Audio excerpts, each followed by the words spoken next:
Hello, कैसे हैं आप सब। मैं आपका मेंटर और आप देख रहे हैं लर्न इंग्लिश विदाउट रूल्स का एक नया और फ्रेश सेशन। बारी है द हिंदू एडिटोरियल वोकैबुलरी की और हम आपके सामने नए वर्ड्स के साथ उपस्थित हो चुके हैं। सेशन को शुरू करेंगे, लेकिन उससे पहले जो लोग इस चैनल पर नए हैं और वैसे पुराने लोग जिन्होंने अब तक चैनल को सब्सक्राइब नहीं किया है, प्लीज सब्सक्राइब कर लीजिए। बेल आइकन प्रेस करके नोटिफिकेशन को ऑल पर रखना नहीं भूलिएगा। साथ में लाइक और शेयर करने में कंजूसी नहीं कीजिएगा। मन में कोई दुविधा हो तो कमेंट में लिखने से झिझकिएगा नहीं, क्योंकि कल हम कुछ चुनिंदा कमेंट के आंसर के साथ जरूर उपस्थित होंगे। मैं आप सबसे बस इतना कहूंगा कि शब्दों की संख्या 900 को पार कर चुकी है। लगभग हम 1000 के आंकड़े को छूने वाले हैं और सारे वर्ड्स ऐसे हैं जो आज के एग्जामिनेशन में देखे जाते हैं। और अगर आप इन शब्दों को अपने स्पीकिंग में शामिल करते हैं, राइटिंग में शामिल करते हैं, तो आपकी इंग्लिश की वैल्यू और इंपॉर्टेंस बढ़ जाती है। इसलिए जरूरी है कि सभी इंग्लिश में रुचि रखने वाले लोग, जिनको ये लगता है कि मेरी इंग्लिश को इंप्रूव करने की जरूरत है, उसके लिए इस इंप्रूवमेंट के दौर में एक बहुत ही महत्वपूर्ण भूमिका निभाता है ये वर्ड्स। इसलिए सेशन में शुरू से अंत तक बने रहिएगा, भगा भगा करके नहीं देखिएगा। चलिए सेशन की शुरुआत करते हैं।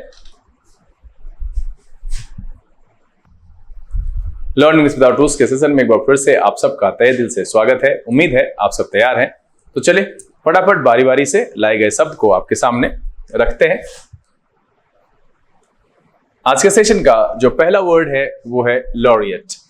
लॉरिएट नाउन की तरह इस्तेमाल होता है और इसका मतलब होता है a person who has been given a high official honour और prize for something important they have achieved in a particular field. मतलब है क्षेत्र विशेष में महत्वपूर्ण उपलब्धि के लिए उच्च राजकीय सम्मान या पुरस्कार से सम्मानित व्यक्ति को लॉरिएट कहते हैं। A person who has been given a high official honor or prize for something important they have achieved in a particular field।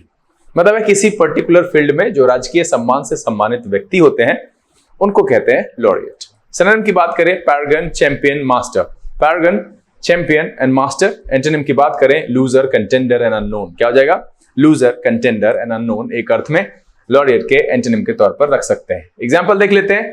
N exponent of local French sentiment he won the title of Canadian laureate। क्या है? An exponent of local French sentiment, he won the title of the Canadian laureate। पहला जो शब्द है वो है laureate। इसका मतलब होता है a person who has been given a high official honor or prize for something important they have achieved in a particular field। चले अगला जो शब्द है वो है expropriate। expropriate verb की तरह प्रयोग होता है और इसका मतलब होता है to take away money or property especially for public use without payment to the owner for personal use illegally or for personal use illegally। मतलब है किसी ओनर के से उसकी संपत्ति, उसका जमीन, उसके पैसे को ले लेना, या तो पब्लिक यूज के लिए आपने यूज के लिए लेकिन उसको उसके बदले में कुछ ना देना, उसको कहते हैं संपत्ति हरण कर लेना, है ना। टू टेक अवे मनी और property specially for public use या फिर और पर्सनल यूज इलीगली, पेमेंट के बिना, ओनर को पेमेंट के बिना, use without payment to the owner. Expropriate का मतलब होता है संपत्ति हरण करना। सिनोनिम की बात करें सीज, कॉन्फिस्केट, यूजर्व। क्या हो जाएगा? Seize, confiscate, usurp. इसके सिनोनिम के तौर पर इस्तेमाल होगा। एंटोनिम की बात करें relinquish, deliver and give up. क्या हो जाएगा? Relinquish, deliver and give up. Expropriate का मतलब होता है टू टेक अवे मनी और property specially for public use without payment to the owner और पर्सनल यूज इलीगली। एग्जाम्पल देख लेते हैं। The road will be built on about 400 acres of which 56 acres were expropriated from landowners। क्या है? The road will be built on about 400 acres of which 56 acres were expropriated from landowners। तो expropriate यहां का दूसरा शब्द है। इसका मतलब है to take away money or property especially for public use without payment to the owner or for personal use illegally। चलिए अगला जो शब्द है वो है swamp। स्वॉम्प नाउन और वर्ब दोनों तरीके से इस्तेमाल होता है और यहां पर इसका मतलब है to give someone so much of something that he और she can not deal with it और an area of soft wetland. ठीक है, यहां पर जो इसका एक तो दलदल भूमि से होता है, भीगे हुए जमीन से होता है, पानी से भर जाने से होता है, लेकिन यहां जो मीनिंग है वो है to give someone so much of something that he और she can not deal with it. मतलब है कि किसी चीज की भरमार कर देना जिससे निपटना मुश्किल हो। इस अर्थ में हम स्वॉम्प का प्रयोग करते हैं। एक दूसरा मीनिंग दलदल भी है। सिनोनिम की बात करें डिल्यूज, इनंडेट एंड ओवरलोड। क्या हो जाएगा? Deluge, inundate and overload. Antonym की बात करें डिप्लेट, डिप्राइव एंड रिड्यूस। क्या हो जाएगा? Deplete, deprive and reduce. Swamp के एंटोनिम के तौर पर हम इस्तेमाल कर सकते हैं। एग्जाम्पल देख लेते हैं, we have been swamped with applications for the job, we have been swamped with applications for the job. यहां पर जो दूसरा शब्द है वो है स्वम्प, इसका मतलब होता है to give someone so much of something that he और she can not deal with it, और an area of soft wetland. चलिए अगला जो शब्द है वो है रिप्राइजल। रिप्राइजल नाउन की तरह इस्तेमाल होता है और इसका मतलब होता है punishment specially by military force for harm that one group of people does to another. मतलब है बदले की कार्रवाई विशेषतः सेना द्वारा या प्रतिशोध के लिए हम रिप्राइजल शब्द का इस्तेमाल करते हैं। रिप्राइजल का मतलब है punishment specially by military force for harm that one group or people does to another, इस अर्थ में करते हैं। प्रतिशोध के अर्थ में भी आप रिप्राइजल का प्रयोग कर सकते हैं।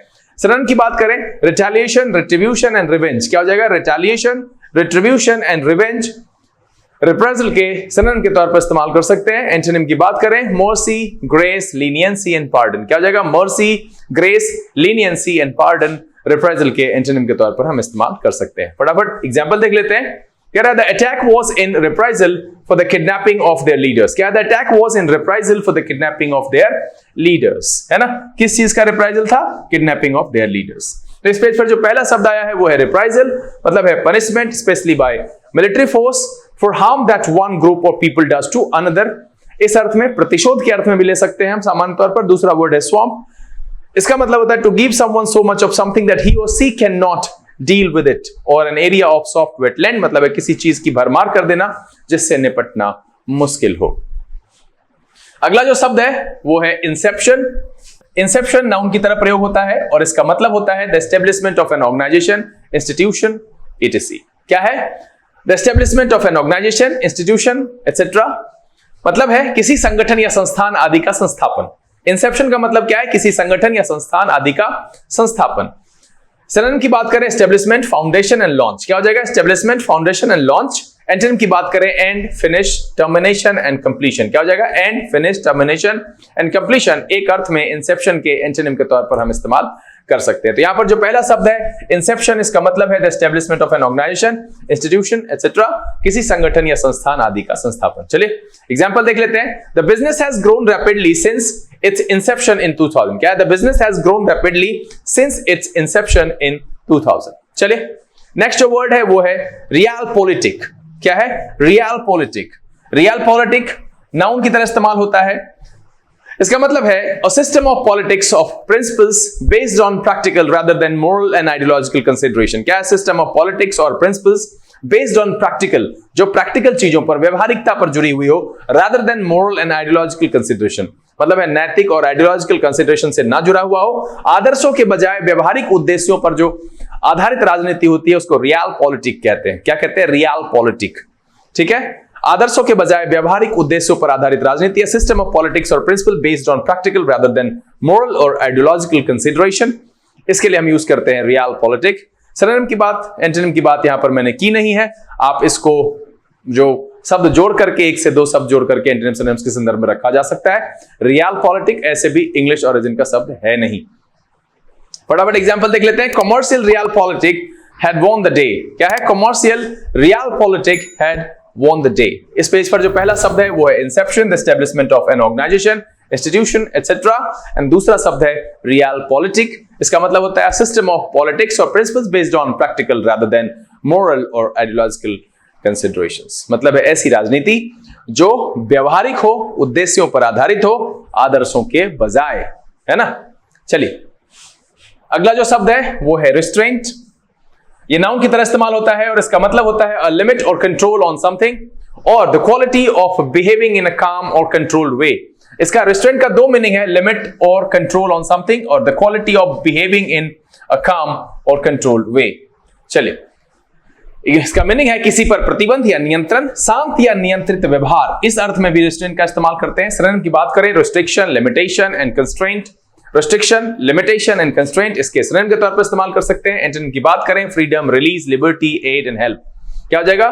Freedom, release, liberty, aid and help इसके एंटोनिम के तौर पर इस्तेमाल कर सकते हैं। रिस्ट्रेंट का मतलब है a limit or control on something or the quality of behaving in a calm or controlled way, मतलब है किसी पर प्रतिबंध या नियंत्रण, शांत या नियंत्रित व्यवहार, इसके लिए इस्तेमाल करते हैं restraint का। एग्जाम्पल देख लेते हैं। Are there any restraints on what the newspaper are allowed to publish? क्या है? Are there any restraint on what the newspaper are allowed to publish? अगला जो शब्द है वो है सैल्वेशन। ये भी एक नाउन की तरह प्रयोग होता है। सैल्वेशन का मतलब होता है a way of being saved from danger, loss और हार्म। मुक्ति, निवारण, बचाने वाला एक तरीका। सैल्वेशन का मतलब है मुक्ति से, being saved from danger, loss और हार्म मतलब है खतरे से, हानि से और लॉस से जो बचाता है, वो जो तरीका है उसको कहते हैं सैल्वेशन। सिनोनिम की बात करें रिडेम्पशन, सेविंग एंड डिलीवरेंस। क्या हो जाएगा? रिडेम्पशन, सेविंग एंड डिलीवरेंस इसके सिनोनिम के तौर पर इस्तेमाल करेंगे। एंटोनिम की बात करें डैमेनेशन, डाउनफॉल एंड डिस्ट्रक्शन। क्या हो जाएगा? डैमेनेशन, डिस्ट्रक्शन एंड डाउनफॉल सैल्वेशन के एंटोनिम के तौर पर इस्तेमाल किया जा सकता है। सैल्वेशन का मतलब है a way of being saved from danger, loss and और हार्म। मुक्ति, निवारण या बचाने वाला, इस अर्थ में हम सैल्वेशन का प्रयोग करते हैं। फटाफट एग्जांपल देख लेते हैं। That blanket was my salvation when my car broke down in the snow. क्या है? That blanket was my salvation when my car broke down in the snow. अगला जो शब्द है वो है perilous. Perilous एडजेक्टिव की तरह इस्तेमाल होता है और इसका मतलब होता है extremely dangerous. Perilous का मतलब होता है extremely dangerous यानी खतरनाक और जोखिम भरा। सिनोनिम की बात करें dangerous, hazardous and treacherous. क्या हो जाएगा? dangerous, hazardous and treacherous इसका मतलब होता है एक्सट्रीमली डेंजरस, खतरनाक और जोखिम भरा। पेरिलस शब्द है। एंटोनिम की बात करें सेफ, सिक्योर, इनॉक्युअस एंड इनोसेंट। क्या हो जाएगा? सेफ, सिक्योर, इनॉक्युअस एंड इनोसेंट एक अर्थ में पेरिलस के एंटोनिम के तौर पर इस्तेमाल किया जा सकता है। फटाफट एग्जांपल देख लेते हैं। The country roads are quite perilous. क्या हो जाएगा? The country roads are quite perilous. यहां जो पहला शब्द है वो है पेरिलस, मतलब होता है एक्सट्रीमली डेंजरस। अगला जो शब्द है वो है एंडेवर।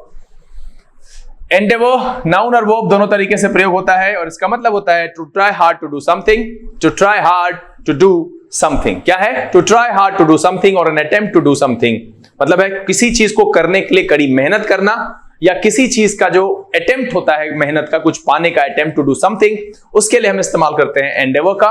कठोर परिश्रम करना या भरसक प्रयास करना, इस अर्थ में हम एंडेवर का प्रयोग करते हैं। सिनोनिम की बात करें toil, strive, struggle, attempt and try. क्या हो जाएगा? Toil, strive, struggle, attempt and try इसके सिनोनिम के तौर पर इस्तेमाल करेंगे। एंटोनिम की बात करें neglect, ignore, abandon and overlook. Neglect, ignore, abandon and overlook इसके एंटोनिम की तरह इस्तेमाल कर सकते हैं। एग्जाम्पल देख लेते हैं। She endeavoured to finish her work on time. क्या है? She endeavoured to finish her work on time. यहां पर जो पहला शब्द आया इस पेज पर वो है पेरिलस, मतलब होता है एक्सट्रीमली डेंजरस। एंड जो दूसरा शब्द है वो है एंडेवर, इसका मतलब होता है to try to hard to do something, to try hard to do something और an attempt to do something. क्या है? To try hard to do something और an attempt to do something इस अर्थ में हम यूज करते हैं एंडेवर का। अगला जो शब्द है वो है अंडरस्कोर। अंडरस्कोर नाउन और वर्ब दोनों तरीके से प्रयोग होता है। अंडरस्कोर का मतलब है to emphasize the importance of something या सीधा सीधा एम्फसाइज। अब देखिए, आप भी पढ़ाई करते हैं, नोट्स वगैरह बनाते हैं या फिर बुक में ही किसी चीज पर जहां इंपॉर्टेंट लगता है उसको किसी अदर कलर के या किसी कलर वाले पेन से अपने नोटबुक पर ही अलग अलग कलर से आप उसको अंडरलाइन करते हैं। मतलब क्या होता है कि आप उस पर जोर डालते हैं कि इस टॉपिक में ये पॉइंट इंपॉर्टेंट है। तो अंडरस्कोर का मतलब है to emphasize the importance of something या एम्फसाइज, इस अर्थ में हम अंडरस्कोर का प्रयोग करते हैं। मतलब है जोर देना या रेखांकित करना, इस अर्थ में अंडरस्कोर का प्रयोग किया जाता है। सिनोनिम की बात करें एसेंटुएट, हाईलाइट एंड इंडिकेट इसके सिनोनिम के तौर पर इस्तेमाल करेंगे। एसेंटुएट, हाईलाइट एंड इंडिकेट इसके सिनोनिम के तौर पर इस्तेमाल करेंगे। एंटोनिम की बात करें lessen, understate and deemphasize. क्या हो जाएगा? Lessen, understate and deemphasize इसके एंटोनिम के तौर पर इस्तेमाल करेंगे। एग्जांपल देख लेते हैं। It should be underscored that these are only preliminary findings. क्या है? It should be underscored that these are only preliminary findings. इस पेज पर जो पहला शब्द आया है वो है अंडरस्कोर, मतलब होता है to emphasize the importance of something या सीधा सीधा एम्फसाइज मतलब है जोर देना या रेखांकित करना। अगला जो वर्ड है वो है कैविएट। कैविएट नाउन की तरह प्रयोग होता है और कैविएट का मतलब होता है warning that particular thing need to be considered before something can be done. मतलब है कि एक तरह की चेतावनी, वार्निंग से है that particular thing need to be considered before something can be done, यानी कुछ करने से पहले किसी चीज को कंसिडर करना, उसके लिए जो वार्निंग है उसको कहते हैं कैविएट। मतलब है चेतावनी, सावधान, इत्तलानामा, इस अर्थ में हम कैविएट का प्रयोग करते हैं। सिनोनिम की बात करें वार्निंग, कॉशन एंड स्टिपुलेशन। क्या हो जाएगा? Warning, caution and stipulation caveat के सिनोनिम के तौर पर इस्तेमाल किया जा सकता है। यहां पर एंटोनिम मैंने शामिल नहीं किया है। एग्जांपल देख लेते हैं।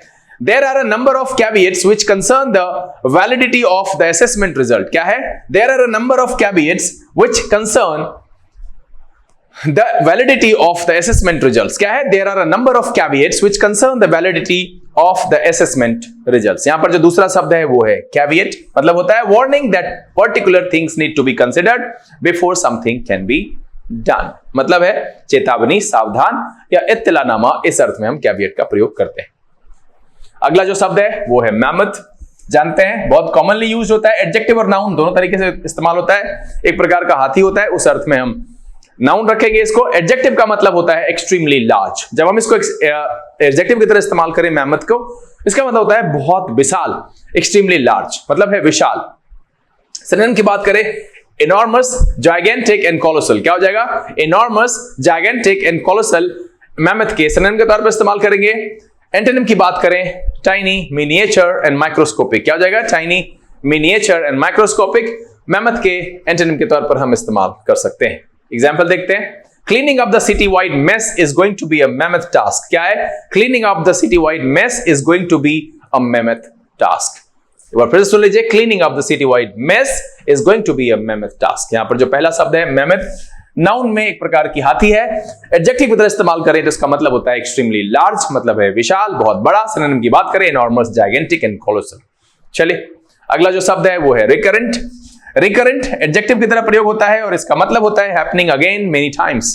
क्या है? Happening again many times. इस अर्थ में हम रिकरेंट का प्रयोग करते हैं, पुनरावृत्ति या दोहराने वाला या आवर्ती, इस अर्थ में हम रिकरेंट का प्रयोग करते हैं। सिनोनिम की बात करें, फ्रीक्वेंट, रिपीटेटिव एंड पीरियोडिक। क्या हो जाएगा? फ्रीक्वेंट, रिपीटेटिव एंड पीरियोडिक, इसको हम रिकरेंट के सिनोनिम के तौर पर रखेंगे। एंटोनिम की बात करें, कांस्टेंट, कंटीन्यूअल एंड स्पोरेडिक। क्या हो जाएगा? कांस्टेंट, कंटीन्यूअल एंड स्पोरेडिक, इसके एंटोनिम के तौर पर हम इस्तेमाल कर सकते हैं रिकरेंट के। तो यहां पर रिकरेंट का जो मतलब है, इस पेज का दूसरा शब्द है रिकरेंट का मतलब है हैपनिंग अगेन मेनी टाइम्स, मतलब है पुनरावृत्ति, दोहराने वाला या आवृत्ति। सिनोनिम की बात करें, frequent, repetitive and periodic. Antonym की बात करें, कांस्टेंट, कंटीन्यूअल एंड स्पोरेडिक। चले फटाफट एग्जांपल देख लेते हैं। Poetry is a recurrent theme in her novels. क्या है? Poetry is a recurrent theme in her novels. Page पर जो पहला शब्द है वो है मैमथ, एडजेक्टिव में एक्सट्रीमली लार्ज। दूसरा जो है recurrent, happening again many times, इस अर्थ में इस्तेमाल करते हैं रिकरेंट का। अगला जो शब्द है वो है सबसाइडेंस। सबसाइडेंस नाउन की तरह इस्तेमाल होता है और इसका मतलब होता है the process by which an area of land sinks to lower level than normal और by which a building sinks into the ground, मतलब है धसना, धसाव, धसान जो कहते हैं उसको कहते हैं, मतलब अपने लेवल से नीचे चला जाना, मतलब है कमी, धसान, धसाव, उतार या अवतलन। अवतलन मतलब तल का ऐसे नीचे की तरफ धसना, अवतल हो जाना मतलब जमीन का नीचे धसना। इसके लिए हम सबसाइडेंस प्रयोग करते हैं। सिनोनिम की बात करें, रेमिशन, रिस्पाइट, एबेटमेंट एंड एब। क्या हो जाएगा? रेमिशन, रिस्पाइट, एबेटमेंट एंड एब, इसके सिनोनिम के तौर पर इस्तेमाल करते हैं। एंटोनिम की बात करें, rise, climb, enlargement and build. क्या हो जाएगा? Rise, climb, enlargement and build, एक अर्थ में सबसाइडेंस के एंटोनिम के तौर पर इस्तेमाल कर सकते हैं। सबसाइडेंस इस पेज पर आया हुआ पहला शब्द है, इसका मतलब है the process by which an area of land sinks to lower level than normal और by which a building sinks into the ground, मतलब है कमी, धसान, धसाव, उतार या अवतलन, जहां पर की मकान अपने लेवल से नीचे की तरफ धसता है, उसको कहते हैं सबसाइडेंस। एग्जाम्पल देख लेते हैं। The buildings were insured against fire, subsidence and earthquakes. क्या है? The buildings were insured against fire, subsidence and earthquakes. चलिए अगला जो शब्द है वो एग्रेवेट। एग्रेवेट वर्ब की तरह इस्तेमाल होता है और कई बार कई शब्द के एंटोनिम्स और सिनोनिम्स में इसका प्रयोग हुआ है, तो आपको ये गलतफहमी ना हो कि इसको पहले मैंने यूज किया है, पढ़ाया है, नहीं पढ़ाया है, इसलिए मैंने शामिल किया। टू मेक समथिंग वर्स और मोर सीरियस और टू मेक समबडी एंग्री और अनॉयड, मतलब है स्थिति को बिगाड़ देना, बदतर करना, अधिक गंभीर बनाना या किसी को क्रोधित कर देना। इस अर्थ में हम एग्रेवेट का प्रयोग करते हैं। एग्रेवेट का मतलब है स्थिति को बिगाड़ देना, टू मेक समथिंग वर्स और मोर सीरियस, और टू मेक समबडी एंग्री और अनॉयड मतलब है किसी को क्रोधित कर देना। इस अर्थ में हम एग्रेवेट का प्रयोग करते हैं। सिनोनिम की बात करें, अनॉय, इरिटेट एंड एक्सैस्परेट। क्या हो जाएगा? Annoy, irritate and exasperate. Antonym की बात करें, काम, कंसीलेट एंड प्लीज। क्या हो जाएगा? काम, कंसीलेट एंड प्लीज एग्रेवेट के एंटोनिम के तौर पर हम इस्तेमाल कर सकते हैं। फटाफट एग्जांपल देख लेते हैं। Attempts to restrict parking in the city centre have further aggravated the problem of traffic congestion. क्या है? Attempts to restrict parking in the city centre have further aggravated the problem of traffic congestion. Aggravate यहां पर आने वाला दूसरा शब्द है, इसका मतलब है टू मेक समथिंग वर्स और मोर सीरियस और टू मेक समबडी एंग्री और अनॉयड। इस अर्थ में हम एग्रेवेट का प्रयोग करते हैं। अगला जो शब्द है वो है इंड्यूस। इंड्यूस वर्ब की तरह प्रयोग होता है और इसका मतलब होता है टू मेक और persuade someone to do something और to persuade someone to do something. इस अर्थ में हम यूज करते हैं इंड्यूस का, किसी से कुछ काम को करवाना, उसके लिए मनाना, राजी करना, उकसाना, प्रेरित करना, इस अर्थ में हम इंड्यूस का प्रयोग करते हैं। सिनोनिम की बात करें, परसुएड, कन्विंस एंड इंस्टिगेट, क्या हो जाएगा? परसुएड, कन्विंस एंड इंस्टिगेट एक अर्थ में इंड्यूस के सिनोनिम के तौर पर हम इस्तेमाल कर सकते हैं। एग्जांपल की बात करें, डिसवेड, डिटर एंड डिस्करेज, क्या हो जाएगा? Dissuade, deter and discourage induce के एंटोनिम के तौर पर हम इस्तेमाल कर सकते हैं। फटाफट एग्जांपल देख लेते हैं। Nothing could induce him to change his mind, क्या है? Nothing could induce him to change his mind, मतलब उसको कुछ भी इंड्यूस नहीं कर सकता है कि वो अपना माइंड बदल ले। इस पेज पर जो पहला शब्द आया है वो है इंड्यूस, मतलब होता है टू मेक और persuade someone to do something, और to persuade someone to do something. इस अर्थ में किसी से कुछ करवाना, उसके लिए मनाना या राजी करना, उस अर्थ में हम इंड्यूस का प्रयोग करते हैं। मुझे लगता है अगला और आखिरी शब्द है कैच 22। बड़ा अच्छा और इंटरेस्टिंग शब्द है ये। कैच 22 नाउन की तरह इस्तेमाल होता है। इसका मतलब होता है an unpleasant situation from which you can not escape because you need to do one thing before doing a second, but you need to do second thing before doing the first, है ना? ये एक उलझन वाली स्थिति है, जटिल कहते हैं, उलझन, असमंजस की स्थिति। जरा गौर से देखिएगा, an unpleasant situation from which you can not escape because you need to do one thing before doing the second. मतलब है आप भाग नहीं सकते किसी चीज को करने, और ये ना किसी एक नॉवेल की स्टोरी से जुड़ा हुआ है। कोई एक एयरफोर्स पायलट था जिसको युद्ध नहीं लड़ना था, वो खुले आसमान में जहाज उड़ाना चाहता था एंड ऑल दैट, ऐसा कुछ। लेकिन भैया युद्ध थी तो मजबूरी थी, उसको युद्ध में जाना पड़ता था एंड ऑल दैट, जो इस पर कहानी है। और उसी से फिर इसको इंग्लिश में शामिल किया गया कैच 22 को। और इसका मतलब है an unpleasant situation from which you can not escape because you need to do one thing before doing a second, लेकिन you need to do the second thing before doing first। जटिल या असमंजस की स्थिति के लिए हम कैच 22 का प्रयोग करते हैं। सिनोनिम की बात करें, quandary, dilemma, stalemate। एंटोनिम की बात करें, cinch, breeze and duck soup, क्या हो जाएगा? cinch, breeze and duck soup एक अर्थ में कैच 22 के एंटोनिम के तौर पर हम इस्तेमाल कर सकते हैं। एग्जाम्पल देखिएगा और बताइएगा किन किन के साथ ये एग्जाम्पल रिलेट करता है। We are in a catch 22 situation, क्या है? We are in a catch 22 situation। ऐसे मैं कुछ ऐसे बच्चे को जानता हूं जिससे उससे मैं जब से मिला हूं वो कैच 22 सिचुएशन में ही है। और मैं वैसे बच्चे को कह रहा हूं कि अगर आप समझ गए हैं तो आप कमेंट में लिख करके बताइएगा कि मैं ठीक बोल रहा हूं या नहीं। यहां पर जो दूसरा शब्द है वो है कैच 22। इसका मतलब होता है an unpleasant situation from which you can not escape because you need to do one thing before doing the second, but you need to do second thing before doing the first. मतलब जटिल असमंजस वाली स्थिति, catch 22। Synonym है quandary, dilemma, stalemate।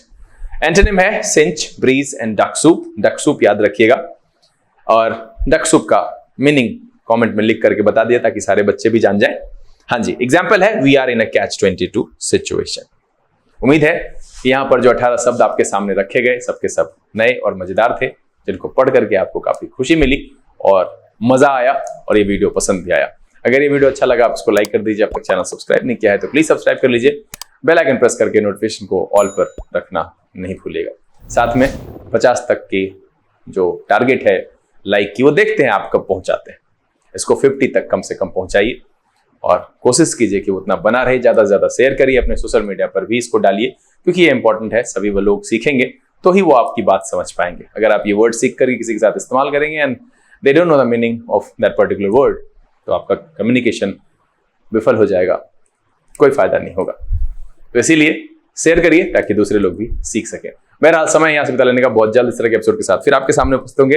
तब तक के लिए आप घर में रहिए, अपना और अपने परिवारजनों का ख्याल रखिए, खुश रहिए, मस्त रहिए, लेकिन पढ़ते लिखते जरूर रहिएगा। Learning is without rules, this is BK Singh signing off. Keep reading, keep practicing. Thank you. God bless you.